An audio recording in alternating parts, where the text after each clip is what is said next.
Estamos voltando para a série de Êxodo. E ainda teremos, antes do final do ano, mais uma de Romanos, e aí entra a série do tempo do Advento,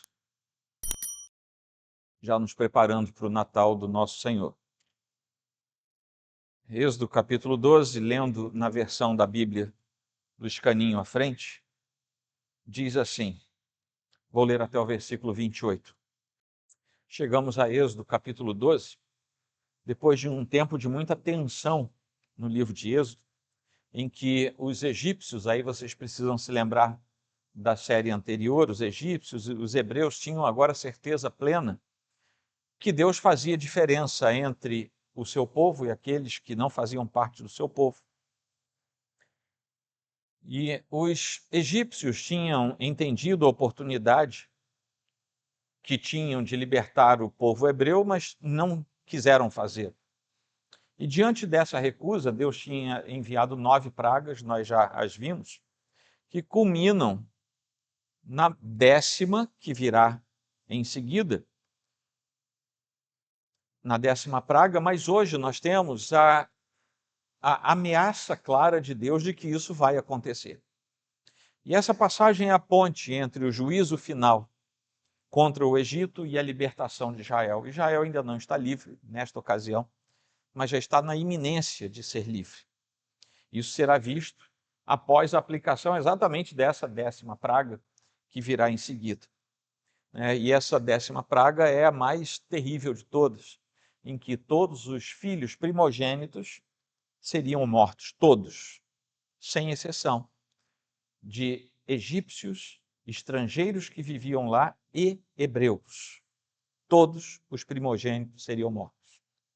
Mas para que os filhos dos hebreus não fossem mortos, e nós lemos aqui no texto que era possível, já naquela ocasião, que houvesse estrangeiros que residiam dentro ali eu não sei como é que eles tratavam isso, mas certamente nós sabemos pela arqueologia que havia um lugar separado onde os hebreus moravam, uma espécie de gueto. E pelo que nós lemos aqui, é possível que entre esses hebreus já houvesse estrangeiros de outras nacionalidades, provavelmente não egípcios, porque eles eram os donos da terra. Porque a aplicação se dá, e Deus diz, a hebreus e aos não naturais da terra que estivessem entre eles. A libertação, portanto, virá após esse momento final, terrível, mas alguns serão poupados, e serão poupados aqueles que obedecerem determinadas instruções dadas por Deus. Depois de 4 séculos de escravidão, lá no Egito, finalmente, Israel tem novamente esperança de ser uma nação livre. Se a gente prestar atenção, a gente olha para o texto do finalzinho de Gênesis, indo para Êxodo, e a gente fala assim, passaram-se 400 anos, porque a gente vira uma página. O Brasil tem pouco mais de 500 anos de relação com o descobrimento europeu. É quase o tempo da história do Brasil que aquele povo ficou lá dentro do Egito. É um tempo muito longo, que nós, lendo a história, viramos uma página e parece que era uma coisa muito curta, mas eram gerações e gerações que tinham nascido e morrido como escravos ali. O capítulo 12 de Êxodo, esse que nós lemos até o versículo 28, é fundamental para a gente entender a história da redenção. Porque aqui a Páscoa é instituída. Depois deste momento, a Páscoa passa a ser relembrada e passa a ser a própria lembrança ao longo de toda a Escritura daquilo que Deus fez para livrar o seu povo. O próprio Antigo Testamento faz isso, em Deuteronômio 26, 2 Crônicas 30, Esdras capítulo 6 e muitas outras passagens que lembram o episódio da libertação, e a Páscoa era o grande símbolo disso. No Novo Testamento, isso passa a se conectar diretamente à obra de Cristo por nós, que lá no Antigo Testamento era um símbolo daquilo que Cristo faria por nós, e agora no Novo Testamento, isso já executado pela graça do Senhor, nós temos a ciência de que Cristo é o Cordeiro de Deus. Nós vamos ver isso lá em João, ainda no primeiro capítulo, ele é chamado de Cordeiro de Deus, 1 Coríntios, capítulo 5, vai tratar Cristo dessa maneira. Então, a partir daí, o sangue passa a ser, de modo muito direto, de modo muito sistemático, um sinal que remete à teologia do sacrifício e à teologia da expiação, que é por onde nós entendemos o processo da nossa salvação. Embora nós já tivéssemos lá em Gênesis, capítulo 3, versículo 21, a ideia, a mensagem de que Deus precisou matar um animal, portanto sangue foi derramado, para que a nudez dos nossos primeiros pais após o pecado fosse coberta. É aqui nesta noite descrita em Êxodo, capítulo 12, que se estabelece um marco histórico, que vai mostrar que a fundação de toda a fé redentora, que culmina no Senhor Jesus, tem um começo na história da redenção, um começo registrado. E esse começo é exatamente aqui. E nós temos aqui o estabelecimento de algumas verdades que servem para nós e vão servir para nós até o final dos tempos. Deus salva o seu povo do juízo por meio do sangue do substituto, e ele ordena que a sua redenção seja continuamente lembrada. Se você precisar de duas frases para não se esquecer mais de Êxodo 12 e do processo da redenção, são essas: Deus salva o seu povo do juízo, e um juízo justo, através do sangue do substituto. E o que acontece ali precisa ser lembrado permanentemente. Nunca mais podemos nos esquecer disso. Não é preciso eu me antecipar, embora já o faça, que a ceia do Senhor que hoje tomaremos é o auge desse memorial, em que agora, não apontando mais para o Cristo que viria, mas nos lembrando do Cristo que veio, nós vamos olhar de novo para um cálice que é levantado em sinal de aliança, nós vamos nos lembrar de uma carne cortada, como daquele cordeiro, que foi assado e comido pelas famílias, nós vamos nos lembrar do sangue derramado, que ao invés de ser posto agora nos umbrais de uma porta, é posto sobre o coração daquele que é redimido. Nós vamos nos lembrar da marca, da substituição, da aliança e do resultado da salvação. Nos primeiros 14 versículos, nós vamos ver aqui que a salvação de fato vem pelo sangue. Nesse momento da história, Deus está estabelecendo um novo começo para Israel. Os versículos 1 e 2 deixam isso muito claro. O Senhor disse a Moisés e a Arão na terra do Egito: este mês será para vocês o principal dos meses, será o primeiro mês do ano. Aquilo era tão importante que Deus vira para os hebreus, através da fala de Moisés e de Arão, e diz assim: começa tudo do zero, muda até o calendário. Esse mês vai ser o primeiro, este dia vai ser o primeiro. Esquece tudo que já passou, porque agora vai começar uma nova história para vocês. As coisas que a gente falar aqui hoje a respeito da libertação, a respeito do êxodo, a respeito da Páscoa, são intimamente conectados com a nossa vivência na presença de Deus. A gente pode se lembrar que quando o Senhor nos chama de modo eficaz e nós nos convertemos, ali nasce a nossa vida, ali nós somos regenerados. Um calendário novo começa para a nossa vida quando nós conhecemos ao Senhor como nosso Salvador. Tudo é intimamente conectado. Era Faraó quem controlava o tempo, mas agora Deus diz: não, agora o tempo é meu. Comecem a contar tudo de novo, porque sou eu quem estou dizendo para vocês que tempo é esse. Pela primeira vez em Êxodo, aqui nesse trecho lido, Deus fala ao seu povo sobre a importância de certos dias e de certos meses. É dessa forma que se estabelece essa mudança drástica na vida do povo hebreu e também acontece na vida de qualquer um que conhece ao Senhor como seu único e suficiente Salvador. Coisas mudam drasticamente. Isso nos dá mais um ensinamento que eu já compartilhei com vocês algumas vezes. O cristianismo é uma religião de símbolos e de memórias. Se nós não temos um afluxo de grandes ritos colocados diante de nós, por outro lado, nós não podemos apagar os marcos antigos, isso é uma ordem de Deus. Nós precisamos nos lembrar do que Cristo fez, nós precisamos demarcar o que Cristo fez, nós precisamos nos lembrar o que Deus fez e ter isso marcado. Eu vou fazer uma pergunta absolutamente retórica e não quero que você me responda. Mas se você não souber responder, você tem um problema e você precisa resolver isso. Qual é a data da sua conversão? Qual é a data do seu batismo? Qual é a data em que você se tornou membro da sua primeira igreja? Qual é a data em que você se transferiu para cá? São marcações na nossa história cristã que nós não podemos simplesmente ignorar, porque fazem parte da nossa vida. Você sabe quando você nasceu? Eu sei, 31 de agosto de 1965. Vocês me ajudaram a comemorar meu aniversário há poucos dias atrás. Eu tenho uma Bíblia velhinha lá em casa que na última capa, por dentro, eu tenho todas essas datas anotadas, porque a nossa cabeça falha.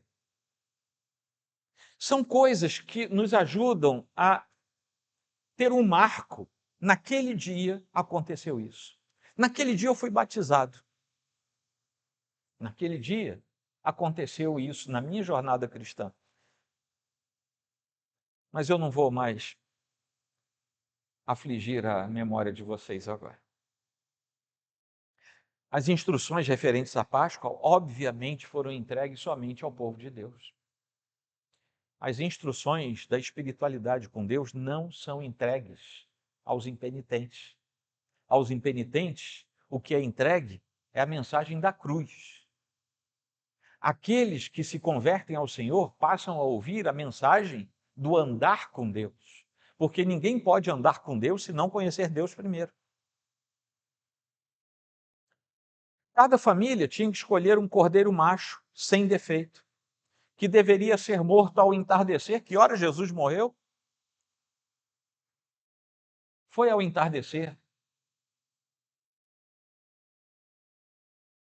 Aquele sangue derramado da degola do cordeiro tinha que ser guardado numa espécie de container, uma bacia, alguma coisa assim. Cada família ia guardar a sua.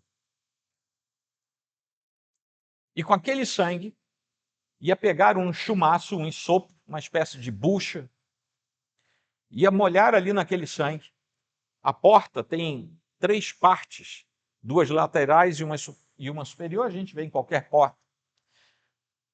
O chefe da casa ia pegar aquela bucha, vamos usar um linguajar mais nosso, aquela bucha embebida, molhada em sangue, ia molhar como se ele estivesse pintando a parte superior e as 2 laterais da porta. Ou seja, a porta de entrada da família ficaria tingida de sangue em cima e dos lados. O cordeiro seria aquele cordeiro imolado seria assado. Nenhum osso podia ser quebrado. Ele tinha que ser assado inteiro. Havia um ritual para isso. Lembrem-se, nenhum hebreu tinha feito isso até aquele dia. E estas instruções foram suficientes para todo mundo fazer do jeito certo. A família deveria ter a refeição junto. Se a família fosse muito pequenininha, o cordeiro fosse grande demais para uma família, junta com a família do lado. Mas o fato é que o povo de Israel, naquele momento, foi reconhecido como um grupamento de famílias na presença de Deus. Meus irmãos, o juízo é universal.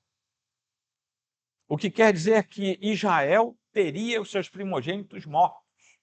Porque Israel era um povo que, a despeito de ter sido escolhido por Deus, era um povo que pecava. E estava em terra de pecados. Vocês vão ver logo depois, Israel sai, fica com medo do que está acontecendo no monte. Ficam apavorados, o que eles vão fazer? Um Deus como eles achavam que era Deus, fizeram um bezerro, que era um Deus parecido com um dos deuses do Egito. Eles estavam totalmente fora do conhecimento de Deus, estavam começando a ser trazidos de volta para Deus, porque gerações tinham ficado afastados do culto ao Senhor. Apenas o sangue ia salvar. A marca do sangue identificava as casas daqueles cujos primogênitos não seriam mortos. Deus pouparia a vida daqueles primogênitos. Vejam bem, todos pecaram e destituídos estão. Peguei vocês de surpresa, né? Todos pecaram. Todos os hebreus tinham pecado e também estavam destituídos da glória de Deus.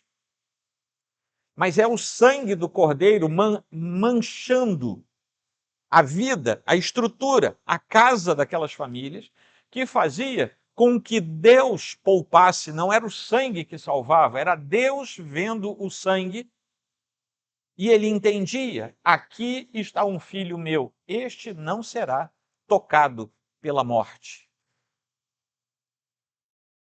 A ordem era: fique dentro de casa. Olha só, se você tem uma porta aqui, as casas naquele tempo eram bem mais simples do que as nossas, né? Eram 4 paredes, nem janela tinha às vezes, mas tinha uma portinha para entrar.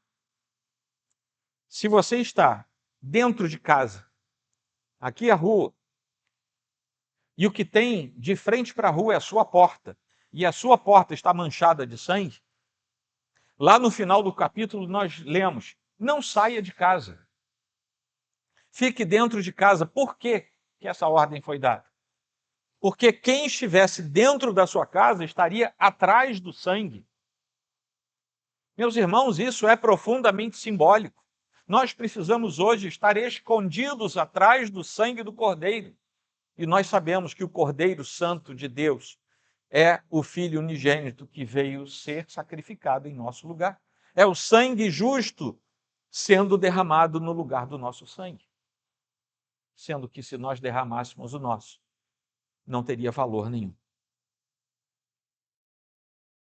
Cordeiro de Deus, que tira o pecado do mundo, aparece lá em João 1,29, em referência a Jesus Cristo. E assim como o sangue dos umbrais salvava da morte, naquele ato de libertação no Egito, o sangue de Cristo aplicado pela fé também nos salva da morte, do juízo eterno, pois muito mais agora, sendo justificados pelo seu sangue, seremos por ele salvos da ira. É o que Paulo nos fala em Romanos 5,9. Essa é a forma pela qual Deus explica como é que o sangue teria valor sobre a sobrevida. Havia uma outra festa que se relacionava com a Páscoa, não sei se vocês notaram, mas a partir do versículo 15, ele já dá as instruções de uma segunda festa, que é a festa dos pães asmos, ou pães sem fermento. A Páscoa se conectava a uma segunda festa, a festa dos pães asmos, que alguns eruditos acham que era uma festa só, com 2 etapas. Bom, eu não estava lá, eu não sei como é que eles cuidavam disso, mas o fato é que a Bíblia relata 2 eventos sequenciais. Não podia ter fermento nas casas, não podia ter fermento no pão. Durante uma semana você tinha que olhar suas geladeiras, você tinha que olhar as gavetas, você tinha que olhar os móveis de casa, e se achasse aquele potinho de fermento que as irmãs usam para fazer bolo, tinha que tirar de casa. Porque vejam bem, não era somente não usar na massa do pão, você não podia ter em casa. E o fermento nada mais é, na literatura hebraica, que o símbolo do pecado. Você não pode ter pecado guardado dentro do seu lugar, dentro da sua casa.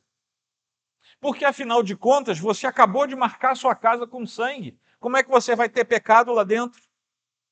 Você não está escondido atrás do sangue do cordeiro que foi imolado? Então tira o pecado da sua casa.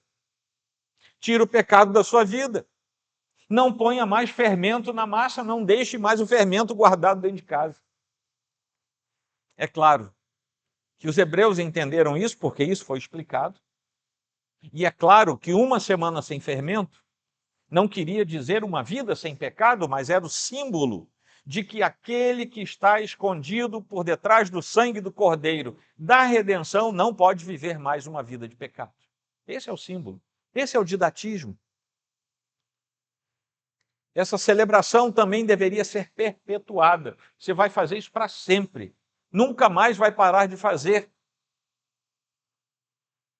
Se o teu filho um dia perguntar: o que é isso, papai? O que é isso, mamãe? Por que você vai fazer essa festa todo ano? Você vai dizer para ele: meu filho, você não sabe mais, a gente não estava lá, eu também não estava lá, já se passaram 200 anos, mas os nossos antepassados ficaram escravos no Egito por 400 anos. Um dia Deus nos tirou de lá com mão forte, com poder, com grandiosidade. E sabe como é que ele nos poupou? Ele nos poupou. Aí ele contava a história. Depois que ele contava a história, eles iam comer e beber para se lembrarem daqueles dias. Iam comer pão sem graça, pão sem gosto. Iam beber vinho cheio de ervas amargas para terem a sensação dos dias ruins que os seus antepassados viveram. Eles iam comer e beber coisas que não eram agradáveis, mas que eram parte da memória daquele povo. Quando a gente chega ao Novo Testamento, nós vamos ver Paulo dizendo: joguem fora o velho fermento, para que vocês sejam nova massa, como de fato já são, sem fermento. Paulo está usando a mesma terminologia simbólica do Antigo Testamento. Pois também Cristo, nosso Cordeiro Pascal, foi sacrificado. Por isso, celebremos a festa não com o velho fermento, nem com o fermento do mal e da maldade, mas com o pão sem fermento, o pão da sinceridade e da verdade. Paulo está dizendo aqui claramente: se você não vive mais com base nos pecados que você trazia, você tem toda a chance de viver com Cristo e ser sincero e verdadeiro na presença dele e diante dos irmãos. Êxodo 12 nos aponta diretamente para o que aconteceu em nossa vida quando nós recebemos a notícia de Cristo sendo nosso Cordeiro Pascal. E tudo aquilo que ele fez por nós. Ele derramou o seu precioso sangue, marcou a nossa vida com ele, ele manchou a nossa vida com o seu sangue. O sangue que ele derramou em nosso favor, para que nós pudéssemos ser santos, pois Deus nos escolheu em Cristo Jesus, como Paulo fala também em Efésios 1:4, para sermos santos e irrepreensíveis perante ele. Quando chegamos ao versículo 21, e vamos até o final da nossa leitura, Moisés transmite as instruções aos líderes do povo, aos anciãos. Era necessário não apenas ouvir e entender tudo o que tinha acontecido, tudo que tinha sido falado, era necessário não apenas entender a mensagem da redenção, mas era preciso agir, era preciso obedecer. Era preciso aplicar o sangue nos umbrais das portas. Era preciso obedecer ao rito estabelecido sobre como deveriam agir. Era preciso ficarem em casa até amanhã sem saírem de dentro de casa. Eles tinham que obedecer. A Páscoa se tornaria um instrumento para ensinar às gerações futuras sobre a história da redenção, sobre como o Senhor salvava o seu povo. A ordem é perpétua. O povo deveria ensinar sempre para que os filhos e as filhas, para que as gerações seguintes jamais perdessem de vista os grandes feitos do Senhor por eles. Assim como os israelitas precisaram confiar e obedecer, nós precisamos confiar e obedecer. Nem sempre, nós vamos entender tudo que Deus nos manda fazer. Mas se aquela ordem é expressa na palavra de Deus, nós temos que obedecer. porque confiamos. Quando a gente não obedece, é sinal de que a gente não confia. Versículo 28 é a chave do nosso entendimento.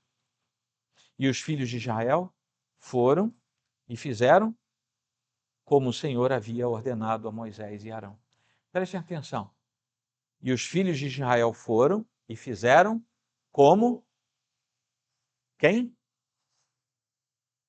O Senhor tinha ordenado a Moisés e Arão. Vejam bem, quando o povo de Deus entendeu que aquela era uma instrução de Deus, mesmo tendo sido dada através de Moisés e Arão, eles obedeceram. E quando obedeceram, não obedeceram a Moisés e Arão, obedeceram ao Senhor.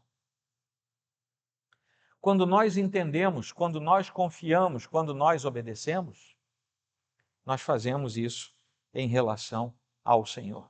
O povo fez o que o Senhor ordenou, e mesmo que Deus use, e Ele sempre usa seus servos para nos darem as instruções, para transmitir a sua palavra, para nos ensinarem a sua verdade, a obediência deve ser tributada ao Senhor, sempre. Se eu ensino a vocês alguma coisa a partir deste púlpito e vocês obedecem o que eu ensinei, entendam que vocês não estarão obedecendo o pastor Joel, vocês estarão obedecendo a palavra de Deus, que somente foi transmitida deste púlpito. É por isso que é de suma importância o exemplo dos bereanos. Sempre que a palavra de Deus for explicada, precisamos entender se ela foi de fato explicada segundo a orientação do próprio Deus. É por isso que a gente não pode pregar fora da Escritura. E é por isso também que nós vamos ver um episódio muito peculiar lá em 1 Samuel 15, 22 e 23, que o obedecer é melhor do que o sacrificar, e o ouvir é melhor do que a gordura de carneiros, porque a rebelião é como o pecado da feitiçaria, e a obstinação é como a idolatria e o culto a ídolos do lar. Obedecer a Deus é melhor do que fazer qualquer sacrifício. E desobedecer é entrar por um caminho de pleno desgosto diante de Deus. Amém, queridos? Vamos concluir e vamos aplicar. Esse é o entendimento desse trecho, desses 28 versículos. Mas o que será que eles trazem para nós, ao nosso coração, de aplicação, tanto doutrinária quanto para a nossa vida, pessoal, comum, do dia a dia? Prestem bem atenção, não existe possibilidade, não existe possibilidade alguma de neutralidade diante do juízo de Deus. Ou nós estamos cobertos pelo sangue de Cristo, ou seremos expostos à ira de Deus. Prestaram atenção? Ou estamos cobertos, para usar algo que eu falei, ou nós estamos escondidos atrás do sangue de Cristo. Ou nós estamos expostos à ira de um Deus que é justo, é santo e não admite o pecado. A salvação não é apenas um livramento do juízo. Não é apenas isso. Embora isso seja importantíssimo, não é apenas isso, mas é um chamado para uma nova vida. E uma nova vida que, começando a partir do ter sido lavado e remido no sangue do Cordeiro de Deus, que é Cristo Jesus, essa vida precisa ser de santidade, de obediência e de fé, que foi aquilo para o que os hebreus daquele tempo foram chamados. Obediência, fé, andar com Deus é santidade. Sendo que nenhum de nós será santo na forma como nós entendemos a palavra neste mundo. Nenhum de nós. No entanto, é a própria Escritura que diz que aqueles que se achegam a Deus através do sacrifício de Cristo tornam-se santos para Deus. E não é porque nós nos tornemos perfeitos a partir daquele momento, mas é porque a partir de então, nós somos separados para Deus. E todas as vezes que Deus olha para nós, acontece o que aconteceu lá no Egito. Nós somos olhados como alguém que está escondido atrás do sangue do Cordeiro. E é por isso que nós somos preservados, diferentemente das pessoas que não têm a salvação em Cristo Jesus. Não é que você se torne alguém especial, alguém bonito, alguém muito bacana, e pode ser que você seja tudo isso. Mas não é por isso. É porque a mancha do sangue do Filho de Deus está sobre a sua vida. E aí você é separado das outras pessoas, como os hebreus foram separados dos egípcios, para não serem mortos, porque estavam dentro das casas manchadas pelo sangue daquele cordeiro. A partir de então, nós temos que viver em fé, em obediência, em santidade, porque isso é uma resposta que nós temos que dar ao que Deus fez por nós. Não adiantava o hebreu pintar a sua porta com sangue, ir lá para a rua, sentar numa cadeira de praia para ver o que ia acontecer. A ordem é: fica dentro de casa, não sai de lá. E eles obedeceram. Pelo menos não tem nenhum registro de alguém que não tenha obedecido. O destruidor passaria. E quando o destruidor olhasse para as portas, veria o sangue. E ele passaria por cima. O verbo, no hebraico, o verbo quer dizer isso. Passar por cima sem fazer nada, sem agir. E ele é usado 3 vezes nesse capítulo. Lá no começo, no meio e no fim. Passaria por cima. É daí que nós temos o nome Páscoa. Pessach, que quer dizer a passagem, o que passa. Que é exatamente daí. Quando Deus passou por cima, quando Deus não permitiu que o destruidor entrasse nas casas, mas que ele passasse por cima sem matar os filhos. É assim que Deus faz conosco. O sangue nos lavou. O destruidor passa e não pode nos tocar. Então, permanecer indiferente a isso é rejeitar o que Deus está nos dando. É mais ou menos como se um hebreu daquele tempo dissesse: não, eu entendi tudo que você falou, Moisés, mas eu não quero saber disso não, eu sou vegano, eu não vou matar um cordeiro. Não vou. E eu não vou botar sangue lá na minha porta, não, eu acabei de pintar. Pintei de amarelo ovo. Eu falei de amarelo ovo hoje lá na classe. Pintei de amarelo ovo. Vou manchar a minha porta de sangue, rapaz. Está ficando doido, Moisés? Naquela ocasião, o filho dele teria morrido junto com os filhos dos egípcios, porque teria rejeitado. Segunda conclusão a que nós chegamos, que é uma aplicação. A pergunta que cada coração precisa fazer aqui, nesta noite, é se o sangue do Cordeiro já foi aplicado ao seu coração. Essa é uma pergunta que eu não vou saber responder. Eu não vejo o coração de ninguém, e louvado seja Deus por isso. Eu não vejo nem o meu. Eu confio no que Deus fez em mim, mas eu não consigo olhar para o meu coração. A Bíblia diz que o nosso coração é enganoso. Eu não consigo ver o seu, mas eu preciso perguntar a você, para que você responda a Deus, não a mim. O sangue do Filho de Deus, o sangue de Cristo, já marcou a sua vida? Porque senão você não tem onde se esconder. O único lugar para se esconder é atrás do sangue. Não há outro meio de ser salvo da ira de Deus contra o pecado, a não ser que o próprio Deus esteja satisfeito com a substituição, e a substituição é pelo sangue. O justo perfeito entrega o seu sangue. Cristo é o Cordeiro Santo de Deus, o único que tira o pecado do mundo, e somente o seu sangue derramado é poderoso para nos poupar do castigo eterno. Vou repetir a pergunta: o sangue do Cordeiro já foi aplicado à sua vida?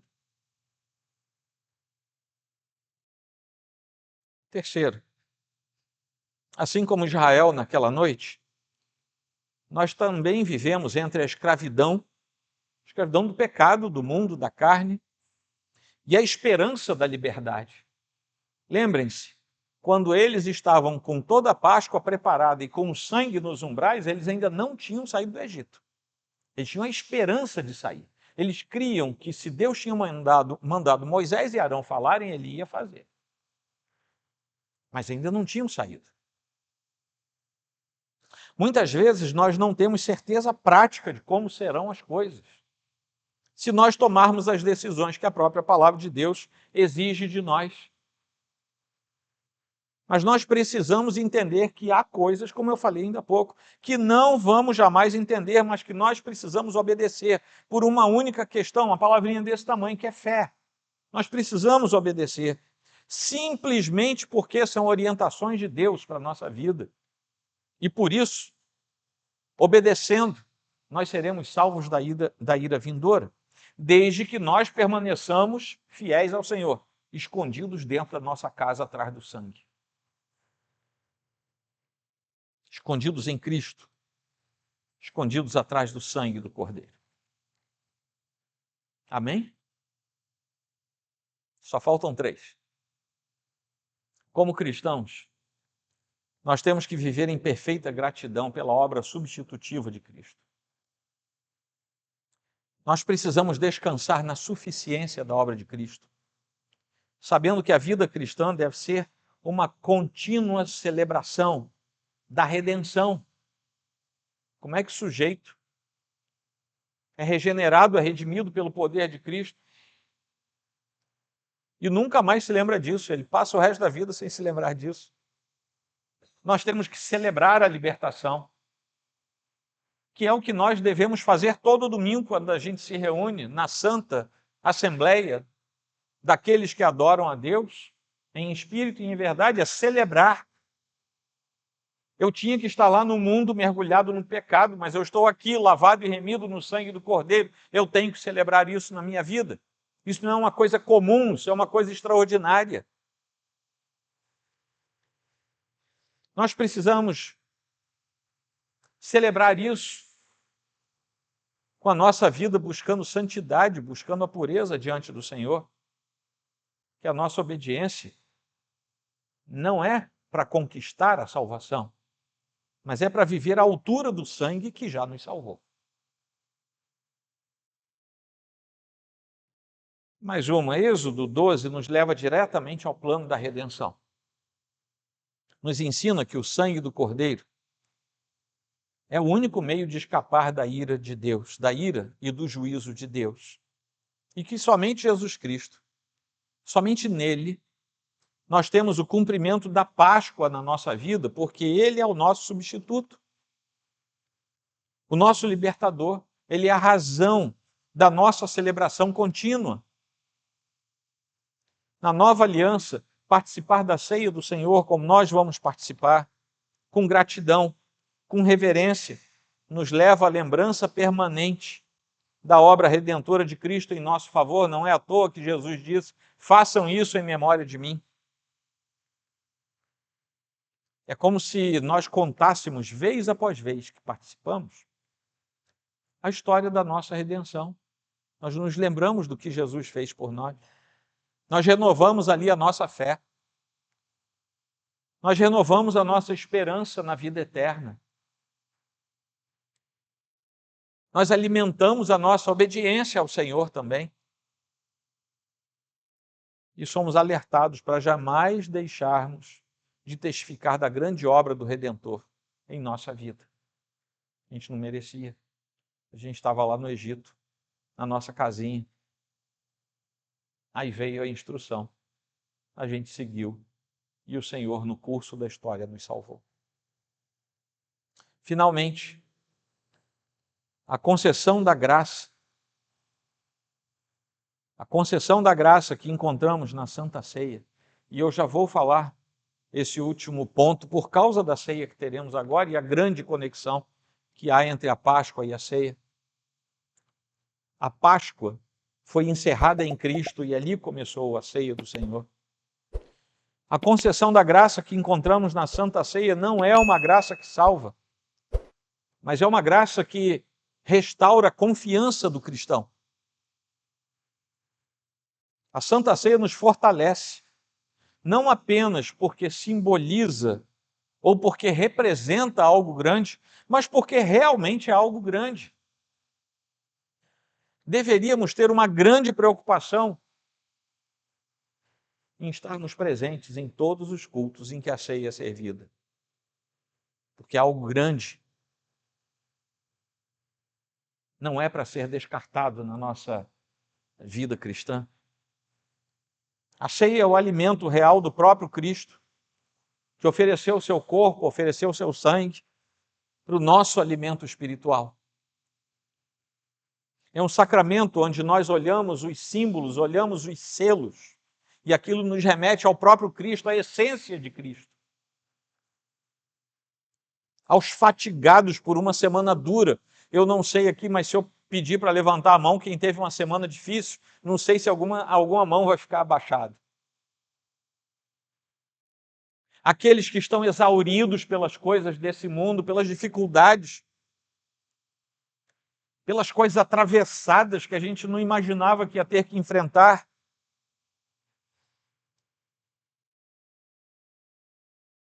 Uma semana dura em casa, uma semana difícil no trabalho, uma semana complicada na faculdade, na escola. Aqueles cujas consciências parece que não param de martelar, porque embora tenham sido salvos pelo Senhor, ainda têm uma culpa sobre si que não é mais de Cristo. Cristo já perdoou, mas parece que a pessoa não se perdoa e fica a vida inteira com aquela consciência martelando. A todos esses, os da vida difíceis, que enfrentam circunstâncias adversas, aqueles que enfrentam coisas interiores difíceis, complexas. A ceia do Senhor existe para comunicar Cristo.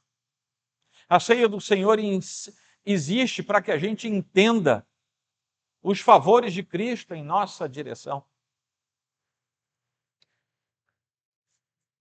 Não há consciência que não possa ser instruída pelo amor de Cristo.